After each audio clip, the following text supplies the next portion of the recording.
अस्सलाम वालेकुम, welcome back to my channel. मैं हूँ सिद्रा और आप देख रहे हैं सिद्रा लाइफस्टाइल कोयटा। आज मैं आपको बनाना सिखाऊंगी मटन कौरमा। कैसे बनाते हैं घर में, वो भी रेस्टोरेंट स्टाइल। मटन कौरमा वैसे भी बहुत लजीज होता है, लेकिन अगर आप हांडी बनाएं तो उसकी लज्जत में चार चांद लग जाते हैं। तो आज हम बनाएंगे मटन कौरमा। शुरू करते हैं आज की रेसिपी। तो पहले इंग्रेडिएंट्स नोट कर लेते हैं। मटन कौरमा बनाने के लिए आपको चाहिए छोटा गोश्त। ये छोटा गोश्त है जो तकरीबन 1 किलो है। ये मिक्स है, हड्डी वाला गोश्त भी है और बगैर हड्डी वाला गोश्त भी है। ये आप देख सकते हैं, ये तकरीबन 1 किलो है।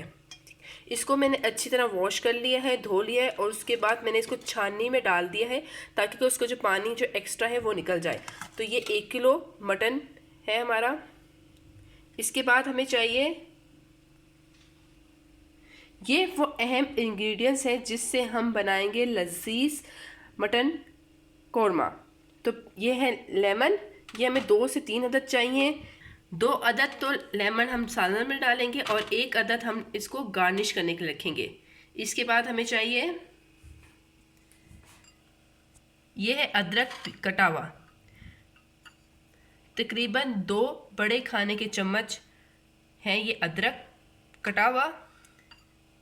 इसके अलावा हमें चाहिए प्याज। ये है 5 अदद, 1 2 3 4 5 अदद प्याज है ये, क्योंकि छोटे साइज़ की है, ना इतनी बड़ी है ना इतनी छोटी है, बस दरमियानी साइज़ की प्याज है, इसलिए ये 5 अदद। अगर आपके पास बड़ी साइज़ की, बहुत बड़ी साइज़ की प्याज है, इतनी साइज़ की प्याज है तो 2 अदद। अगर इससे छोटी साइज़ की प्याज है तो 3 अदद।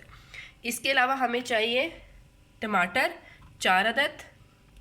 लहसुन हमें 15 से 20 जवे, ये आप देख सकते हैं इन्हें, लहसुन 15 से 20 जवे। इसके बाद हमें चाहिए सब्ज़ मिर्चें। ये मैंने छोटी वाली और तेज़ सब्ज़ मिर्चें ली हैं। अगर आपके पास इस तरह की तीखी सब्ज़ मिर्च नहीं है, बड़ी सब्ज़ मिर्च है, तो आप ज़्यादा ले लीजिएगा, क्योंकि वो उसमें मिर्चें तेज़ नहीं होती, वो इतनी तीखी नहीं होती। तो ये बहुत तेज़ मिर्चें हैं, तो इसलिए मैंने 8 अदद ली हैं। तो अगर बड़ी सब्ज़ मिर्चें हैं तो आपने 4 अदद लेनी है। अगर वो तेज़ सब्ज़ मिर्चें नहीं हैं, यानी कि उसमें बहुत तीखापन नहीं है, तो आप 8 भी ले सकते हैं। ये वो अज्जात हैं मेन जिससे हमने बनाएंगे मटन कौरमा। इसके अलावा जो मसाला जार डलेंगे इसमें, वो मैं साथ साथ बताती जाऊंगी, लेकिन मेन चीज़ें ये थी जो हम इसमें डाल देंगे। मसाला जार तो तकरीबन हर घर में मौजूद होते हैं। इसमें कुछ ऐसी चीज़ें हैं जो हर घर में मौजूद होती हैं, लेकिन ये मेन इंग्रेडिएंट्स। अभी हम शुरू करते हैं इस रेसिपी को बनाना। मैंने मेन अज्जा आपको बता दिए हैं, तो चलें शुरू करते हैं। सबसे पहले हम ये प्याज की कटिंग कर लेंगे, क्योंकि हमने प्याज को गोल्डन ब्राउन करना है। तो पहले हम प्याज की कटिंग कर लेते हैं।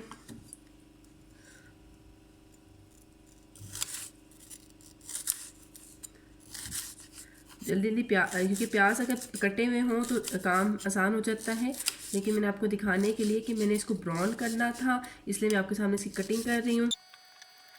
बेशक आप रफ़ कटिंग कर लीजिएगा, या ज़्यादा पतली या ज़्यादा मोटी मत कीजिएगा, बस थोड़ी सी ऐसी कटिंग हो कि हम इसको जब फ्राई करें तो ये आराम से फ्राई हो जाए।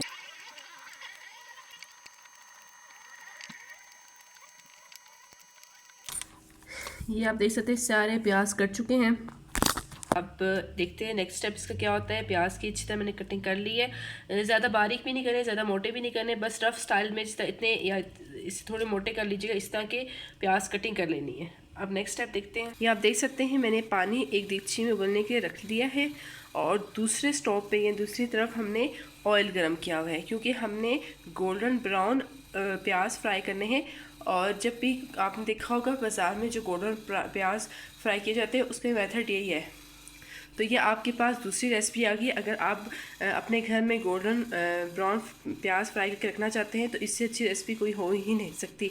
तो ये भी एक रेसिपी है कि किस तरह आप अपने घर में प्याज को गोल्डन फ्राई कर सकते हैं और उसे फ्रीज़ कर सकते हैं। तो इसी तरह मैं भी घर में भी करती हूँ, और इसलिए आपको भी ये तरीका बता रही हूँ कि किस तरह आपने गोल्डन प्याज फ्राई करके रखने हैं। दोनों चूल्हों पे मैंने देगचियाँ रख ली हैं।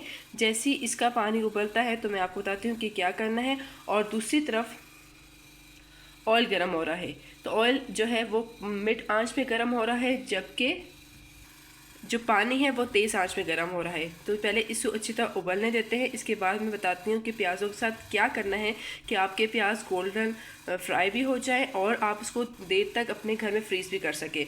पानी बॉयल हो जाए फिर मैं आपसे मिलती हूँ। ये आप देख सकते हैं पानी बहुत अच्छी तरह उबल चुका है मुकम्मल तौर पे। अब हमने क्या करना है, यहाँ मैं आपको एक बात बताना भूल गई, जब आपने घर के लिए ब्राउन प्याज करने हैं तो इनको बहुत बारीक काटना है। इस टाइम तो मैंने रफ़ कटिंग की है क्योंकि मैंने आगे प्रोसेस दूसरा करना था। अगर आपने घर के लिए या अपने स्टोर के लिए बनाना है या अपने होटल के लिए बनाना है तो आपने प्याज की कटिंग बहुत बारीक रखनी है। तो अब इसको जब मैंने कटिंग कर ली थी, अब मैं इसको यूँ कर रही हूँ ताकि प्याज लहदा हो जाए।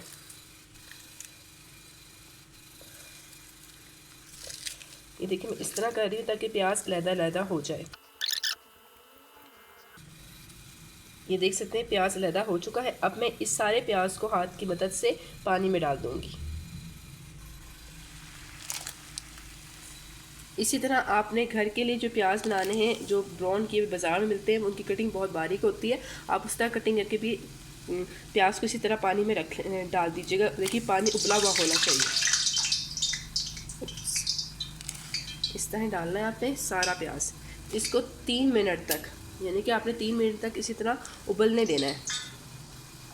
आंच जो है वो आपकी तेज़ ही होनी चाहिए। ये देख सकते हैं मैंने प्याज के अंदर डाल दिया। अभी मैं इसको 3 मिनट तक उबलने के लिए छोड़ दूंगी। सिर्फ 3 और ज़्यादा से ज़्यादा 3, कम से कम 2 मिनट, इससे ज़्यादा नहीं। तो इसको उबलने देते हैं, उसके बाद मैं आपसे मिलती हूँ 3 मिनट बाद। ये देखें 3 मिनट हो चुके हैं प्याज को पानी के अंदर उबलते हुए। अब मैं इसको निकालूंगी। आपके पास एक ऐसा चम्मच होना चाहिए जिसमें से आप प्याज को पानी से निकालते हुए पानी अलग कर सके। ये देखिए इस तरह करके डाल देना। एहतियात करके डालना है ताकि छींटे जो है वो आप पे ना उड़े।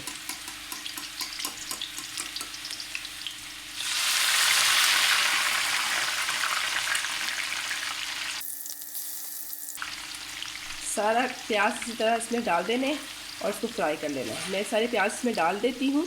देखिए एहतियात करके डालना है क्योंकि जब आप 2 दफ़ा या फर्स्ट टाइम डालेंगे तो छींटे उड़ेगी। जब 2 दफ़ा डाल चुके होंगे तो फिर छींटे नहीं उड़ेंगी आपकी। तो मैं इसको फ्राई कर लेती हूँ और सारा ये जो प्याज बाकी है वो भी मैं इसमें डाल के फिर आपको मैं दिखाती हूँ। ये देखिए तमाम प्याज मैंने इस कढ़ाई में डाल दी है। मैंने जो कढ़ाई यूज़ की है वो लोहे की है। अगर आपके पास स्टील की कढ़ाई है तो आप उसमें बना सकते हैं, अगर नॉन स्टिक कढ़ाई है तो उसमें भी बना सकते हैं। लेकिन मैं हमेशा तलने के लिए लोहे की कढ़ाई यूज़ करती हूँ कि उसमें खाना अच्छा बनता है, चीज़ अच्छी तरह अच्छी तली जाती है। तो मैंने ये यूज़ किया और अभी इसको प्याज को मैं लाइट गोल्डन करूँगी, डार्क गोल्डन नहीं करूँगी। अगर मैं डार्क गोल्डन करूँगी तो जब ये खुश्क होगा यानी कि तलने के बाद इसको मैं जब ठंडा होने के लिए रखूँगी तो उसका कलर और चेंज होगा। तो मैं इसी तरह इसको लाइट गोल्डन करूँगी और उसके बाद मैं इसको निकालूँगी। ये आप देख सकते हैं ये लाइट ब्राउन हो चुके हैं। इस टाइम मैंने इन प्याज़ों को निकाल देना। अगर मैं ज़्यादा ब्राउन करूँगी तो वो ब्लैक हो जाएगी, तो निकाल देंगे। और इसके निकालने के लिए हमने एक छाननी ली है, उसके नीचे एक प्लेट रखी है ताकि जो एक्स्ट्रा ऑयल है वो निकल जाए। इसी तरह प्रोसेस करना है आपने प्याज़ों को फ्रीज़ करने के लिए जो आपने घर में बनाने। ये बहुत बेस्ट तरीका है। बाज़ार में जो प्याज आपको मिलते हैं उनको भी इसी तरह गोल्डन ब्राउन किया जाता है। अब ये आस्ता आस्ता अपने कलर बिल्कुल चेंज कर देंगे। तो मैंने प्याज गोल्डन ब्राउन कर ली, ये आप देख सकते हैं। अब इसको मैं खुश्क होने के लिए छोड़ दूंगी, ठंडा होने के लिए छोड़ दूंगी और सारा जो ऑयल है वो इसमें आ जाएगा अगर इसमें ऑयल हुआ तो। अब नेक्स्ट स्टेप की तरफ मूव करते हैं। ये मैंने मिट्टी की हांडी में गोश्त डाल के रख लिया है और उसको मिड आंच पे रखा है और इसमें मैं डालने लगी हूँ पानी। पानी इतना डालेंगे कि अच्छी तरह गल जाए। ये देख सकते हैं गोश्त अच्छी तरह इसमें डूब चुका है और इस टाइम मैंने इसमें कुछ भी नहीं डाला। मैं रहती हूँ पहाड़ी इलाके में तो यहाँ पे गोश्त देर से गलता है, तो इतना मैंने इसको इस टाइम गलाना है कि आधा कच्चा और आधा पक्का हो जाए। तो आपने भी अपने इलाके के मुताबिक, अगर आप मैदानी इलाके में रहते हैं तो ये 20 मिनट में हो जाएगा। देखिए इतना बिल्कुल पकाना नहीं है, इतना गलाना है कि आधा कच्चा हो आधा पका हो, ताकि बाकी गोश्त हम जो है वो मसाले के साथ पका सकें। लेकिन मुझे लगेंगे 30 से 40 मिनट, तो मैं बीच में चेक करती रहूँगी कि 30 से 40 मिनट के अंदर अंदर ये गोश्त गल जाए, क्योंकि ये पहाड़ी इलाका है, यहाँ पे गोश्त बहुत देर से गलता है। तो मैं इसको 30 मिनट के लिए फ़िलहाल रख दूँगी, अगर मुझे ज़रूरत पड़ी तो 10 मिनट में और रखूँगी, लेकिन अभी फ़िलहाल मैं 30 मिनट के लिए इसको रख लूँगी। इस टाइम जो आंच है कुकिंग की वो हाई लो से मिड है, यानी कि दरमियानी आंच पे है, लेकिन दरमियानी आंच से थोड़ी ज़्यादा है ताकि गोश्त गल जाए। तो अभी 30 मिनट बाद मैं इसको देखूँगी कि गलता है कि नहीं गलता। अब नेक्स्ट स्टेप देख लें क्या करती हूँ, ताकि जब तक ये गोश्त गले मैं नेक्स्ट अपने जो प्रोसेस है वो स्टार्ट कर दूँ। अभी हम लहसुन और अदरक का पेस्ट बना लेते हैं। तो इसके लिए हम पहले लहसुन को डालेंगे। इसमें लहसुन और अदरक मैंने इसमें डाल दिया है। इसके पेस्ट बनाने के लिए हम इसमें थोड़ा सा पानी डालेंगे ताकि पेस्ट बन सके। अब मैं इसको कैप लगा दूंगी और इसके पेस्ट बना दूंगी।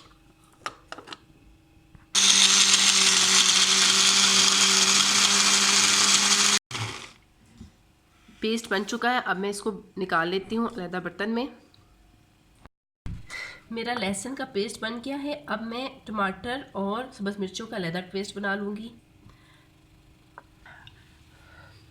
मैंने टमाटर चॉप कर लिए रफली। अब पहले मैं टमाटरों का पेस्ट बना लूँगी, क्योंकि इसमें स्पेस कम है, तो इसमें मैं टमाटर डाल दिया और उसमें थोड़ा सा पानी डाल दूँगी ताकि टमाटरों का अच्छा पेस्ट बन जाए। पहले मैं टमाटर कर लूँगी, उसके बाद मैं इसमें सब्ज़ मिर्ची डाल के पेस्ट बनाऊँगी। टमाटरों का पेस्ट बन चुका था, तो उसमें मैंने भी सब्ज़ मिर्ची भी रफली चॉप करके डाल दिए। अब मैं इसका पेस्ट बना लूँगी।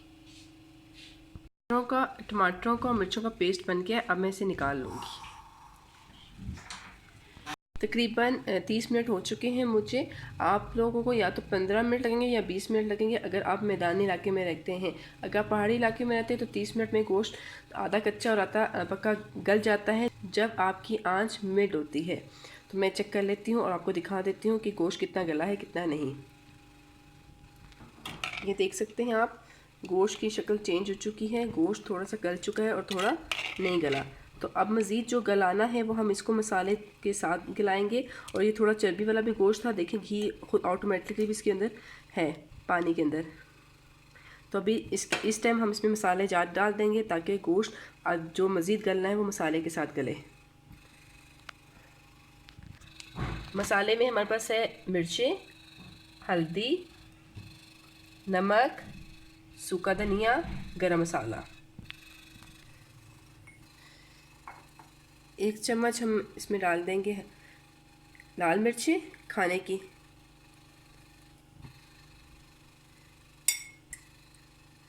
हल्दी थोड़ी सी। अच्छा, मिर्चें आप लोगों ने कम डालनी है क्योंकि हमने सब्ज़ मिर्चें यूज़ की। अगर सब्ज़ मिर्चें आपकी तेज़ है तो मिर्चें आपने कम डालनी है। अगर नमक 1 चम्मच, अगर नमक कम हो तो और डाल दीजिएगा। तो मेरे लिए 1 चम्मच बहुत है, बल्कि 1 से थोड़ा ज़्यादा डालूँगी क्योंकि बहुत ही थोड़ा था। तो ये मेरे लिए तकरीबन 1 चम्मच ही है।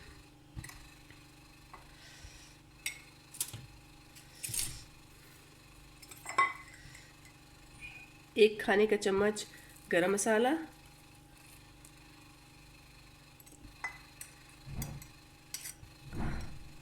आधा चम्मच सूखा धनिया। अब मसाले जात कंप्लीट डल चुके हैं। अब इसमें डालेंगे हम अदरक लहसुन का पेस्ट जो हमने ग्राइंड किया था। अदरक लहसुन का पेस्ट और मसाले जात डाल दिए हैं। इसे मज़ीद पकने के लिए छोड़ दूँगी और इसे मैं 15 से 20 मिनट मज़ीद पकाऊँगी। इस मसाले जात में हम जब तक ये पकता है हम एक और पेस्ट बना लेते हैं जो है दही का और प्याज का। तो मैं वो पेस्ट बना लेती हूँ। चलिए वो पेस्ट बना लेते हैं, उसके बाद दोबारा इसकी तरफ आते हैं। तो कितने क्रिस्पी लग रहे हैं। अगर आपने इसको सेव करना है तो किसी भी प्लास्टिक की शॉपर में डाल के इसको फ्रीज़ कर सकते हैं, ये ख़राब नहीं होंगे। ये आप देख रहे हैं कि आवाज़ कितनी क्रिस्पी टाइप आ रही है।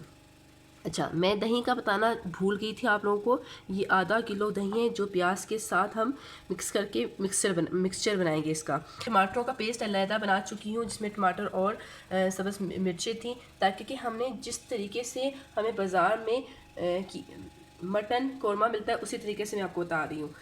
क्योंकि वो लोग गोश्त पहले गिला लेते हैं और उसमें लहसुन अदरक डाल के अच्छी तरह से गिला लेते हैं, उसके बाद दीगर चीज़ें डालते हैं। तो जिस स्टेप से मैं डाल रही हूँ आप इस स्टेप से बनाएंगे तो यकीन करें बाज़ार से अच्छे मज़ेदार लजीज आपको मटन कौरमा मिलेगा जो अब तक तैयार हो रहा है। प्याज और दही मैंने इसमें डाल लिया है, थोड़ा सा दही बच गया है, ये बाद में मैं डाल लूँगी, मिक्स कर लूँगी एक साथ, क्योंकि इसमें स्पेस नहीं थी। पहले मैं ये कर लूँगी, फिर बाद में मैं इसको ग्राइंड कर लूँगी।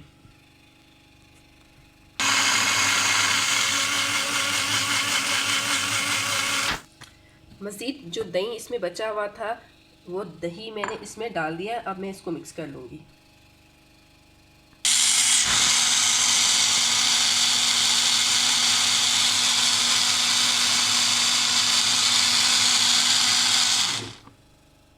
ये प्याज और दही का मिक्सचर तैयार हो गया, अब मैं इसमें डाल दूंगी सारा। अब ये भी मेरा स्टेप कंप्लीट हो गया है। अब देखते हैं नेक्स्ट स्टेप क्या है हमारा। 15 से 20 मिनट हो चुके हैं इसको मसाले के साथ पकते हुए। ये देखिए थोड़ा सा ऑयल भी आ गया है, जबकि मैंने ऑयल नहीं डाला। ये गोश्त के अंदर जो चर्बी थी या उसका अपना ऑयल था, ये वो ऑयल है। इस टाइम जब 15-20 मिनट हो जाएंगे मज़ीद पकते हुए मसाले जात के साथ, तो हम इस टाइम डाल देंगे टमाटर और सब्ज़ मिर्चों के साथ जो हमने मिक्सचर बनाया था वो डाल देंगे।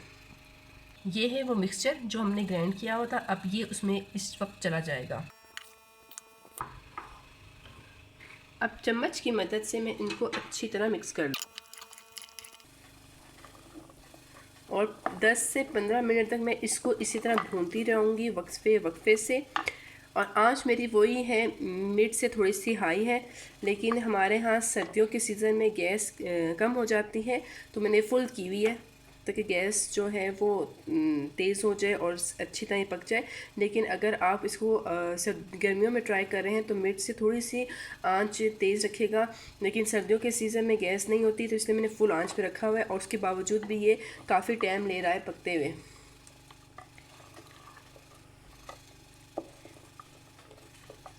अब 3 से 4 मिनट मेरे हो जाएंगे इसको भूनते हुए।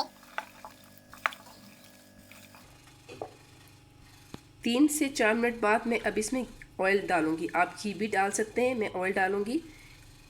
एक मेरा ये ऑयल का स्पून है, ये इससे डालूंगी। 2,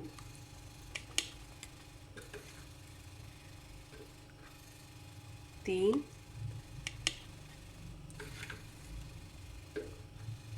ये 4 चम्मच। ये अगर एक इसको करें तो ये 3 चम्मच खाने के बनते हैं इसका एक बॉल, तो उससे आप अंदाज़ा लगा सकते हैं कि मैंने 4 चम्मच डालें, तो एक इसका जो बॉल है या एक इसका ये चम्मच है, ये 3 खाने के चम्मच के से थोड़ा सा ज़्यादा है। और जब मैं ये ऑयल डाल रही थी तो लाइट चली गई थी, तो मैं आपको मोबाइल की रोशनी में ही दिखा रही हूँ। ये देखिए लाइट जा चुकी है, तो मोबाइल की रोशनी में मैं इसको शूट कर रही हूँ। और अब इसको मैं 4 से 5 मिनट मज़ीद इसी तरह भूनूंगी और उसके भूनने के बाद मैं इसे 10 मिनट के लिए और पकने दूंगी, क्योंकि आंच भी तेज़ नहीं है और इसे गिलाना भी है, पकाना भी है और जायकेदार बनाना है। तो अगर आप लोग आंच तेज़ है तो आप इसको भूनने के 10 मिनट बाद नेक्स्ट स्टेप कर लीजिएगा। देखिए मैं 15 मिनट बाद स्टेप करूँगी, ठीक है। अगर कोई कन्फ्यूजन हो तो प्लीज़ मुझे कमेंट्स कर दीजिएगा। और अब तक अगर आपको मेरी वीडियो पसंद आ चुकी है तो लाइक, शेयर एंड सब्सक्राइब कीजिएगा। आपके सब्सक्राइब करने से मेरी हौसला अफजाई होती है, आपके लाइक करने से भी मुझे हौसला मिलता है। तो सब्सक्राइब के अगर रेड बटन पे क्लिक नहीं किया तो रेड बटन पे जाके क्लिक कर लें, और जैसे ही आप क्लिक करेंगे आपको बेल आइकन की 3 घंटियाँ शो होंगी। उनमें से सबसे पहले नंबर 1 में जो आ रहा है ऑल नोटिफिकेशन, उसे क्लिक कर लीजिएगा। उसे क्लिक करने से ही आपको मेरी आने वाली हर नई वीडियो की नोटिफिकेशन मिल जाएगा और मेरी वीडियो आप आसानी से देख सकते हैं। अब मैं 3 से 4 मिनट तक इसको अच्छी तरह भून लेती हूँ, क्योंकि लाइट जा चुकी है तो गैस भी बहुत कम हो चुकी है। तो 3-4 मिनट बाद भूनने के बाद मैं 10 मिनट के लिए मज़ीद इसको पकाऊंगी। उसके बाद फिर मैं आपको मिलती हूँ। ये देख सकते हैं इसकी शक्ल ऐसी हो गई है। ये देखिए गोश्त तकरीबन क्या मुकम्मल गल चुका है, पक चुका है। अब इस स्टेज पे क्योंकि लाइट नहीं है, अगर रोशनी का कोई मसला हो रहा है तो सॉरी। ये है दही और प्याज का। अच्छा इस टाइम मैं इसलिए डाल रही हूँ क्योंकि प्याज हमारे जो है वो पके हुए थे, कच्चे प्याज नहीं थे। पके प्याज़ों को तो मज़ीद भूनने की ज़रूरत नहीं होती, कच्चे प्याज़ों को घी में भूनने की ज़रूरत होती है। तो इसको इतनी भूनने की ज़रूरत नहीं थी, तो इसको मैं इसमें डाल रही हूँ। Yummy yummy yummy, that's it.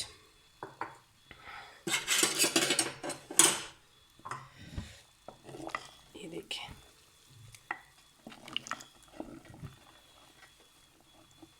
अब सारे मसाला जात हमने इसमें डाल लिए हैं और अब हम इसमें नींबू के निचोड़ दूंगी। अभी इस स्टेज पे 2 अदद ये नींबू है, इनको मैं निचोड़ के इसमें डाल दूंगी और उसके बाद मैं आपको बताती हूँ कि क्या करना है। एक नींबू तो मैं निचोड़ चुकी हूँ, अब ये दूसरा नींबू नींबू निचोड़ने से जायका बहुत मज़े का आएगा और यम्मी आएगा, क्योंकि दही भी है और नींबू भी निचोड़ लिया है, तो बहुत ही टेस्टी आपको जायका आएगा। और सबसे बड़ी बात जो टेस्ट आपको आएगा वो इस मिट्टी की आंडी का आएगा, जिसमें मैंने ये आज कौरमा सालन बनाया है। अच्छा जी, ये सब कुछ मसाले दाल इसमें कंप्लीट हो चुके हैं। मुझे इसमें इतना ही शोरबा चाहिए था, तो इसको मैं तमाम मसाले इसमें कंप्लीट हो चुके हैं। अब मैं इसको 10-15 मिनट और पकाऊंगी, ताकि कि जो मसाले मैंने मज़ीद डाले हैं या जो मैंने दही और प्याज डाला है वो एक जान हो जाए। इसको मैं 10 मिनट के लिए या 15 मिनट के लिए मज़ीद छोड़ दूंगी और इसके बाद जो है हम इसे डिश आउट कर लेंगे। और अगर आप लोगों ने इससे कम सालन बनाना है या इससे कम शोरबा बनाना है इस कौरमे का, तो आप पानी कम डालिएगा। लेकिन मुझे इतना ही शोरबा बनाना था, तो मैंने इसमें ज़्यादा डाला है, क्योंकि हमने तंदूर की रोटी से खाना था इसके साथ। तो तंदूर की रोटी हमेशा शोरबे वाले सालन के साथ ही अच्छी लगती है। तो अगर आप लोगों ने घर की रोटी के साथ खाना है तो इसका शोरबा आप कम कर सकते हैं। तो मैं इसको 10 से 15 मिनट के लिए मज़ीद छोड़ दूँगी, ताकि ये अच्छी तरह पक सके। और क्योंकि आंच हमारी कम है, अदरवाइज़ इसने तैयार हो जाना था। तो जो आंच की स्पीड या जो मैं आंच के बारे में आपको बता रही हूँ उसी तरह आप पकाएंगे तो आप यकीन करें यम्मी सालन बनेगा। मैं इसमें कोई कट पेस्ट नहीं किया, कोई एडिटिंग नहीं की, जैसी मैंने खाना बनाया है वैसे ही मैंने आपको बताया है। अगर आपने मिट्टी की हांडी में इसे नहीं बनाना तो आप इसे स्टील की देगची में बना सकते हैं, नॉन स्टिक में भी बना सकते हैं। लेकिन अगर आपने इसे इस तरह ही पकाना है, तो अगर आपने इसे मिट्टी की हांडी में पकाना तो इस तरह पका सकते हैं, क्योंकि मिट्टी की हांडी में खाना बहुत अच्छा पकता है और बहुत यम्मी का पकता है और इसमें सेहत भी है हमारी। तो चलें, जब तक ये पकता है मैं इसको डिश आउट करती हूँ, बाकी बातें हम बाद में करते हैं। ये देख सकते हैं खाना बिल्कुल तैयार हो चुका है, घी ऊपर आ चुका है और अब मैं इसको डिश आउट करके दिखाती हूँ।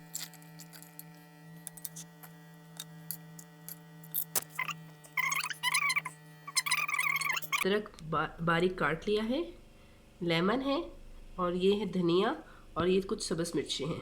तो हम इसको गार्निश कर लेते हैं।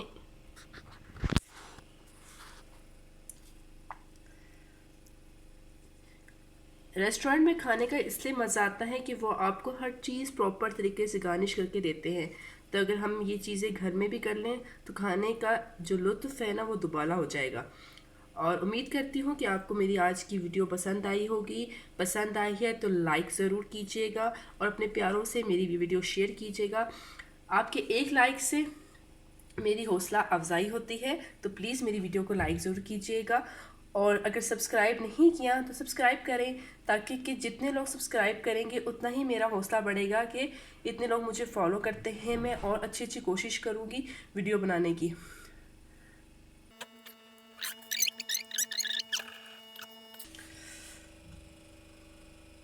तो प्लीज़ मेरी वीडियो को लाइक करें और बताइए ये रेसिपी आपको कैसी लगी, मेरे बताने का तरीका आपको कैसे लगा। तो प्लीज़ प्लीज़ प्लीज़ मेरे चैनल को सब्सक्राइब करें, लाइक करें एंड शेयर करें। तो नेक्स्ट वीडियो तक अल्लाह हाफिज़।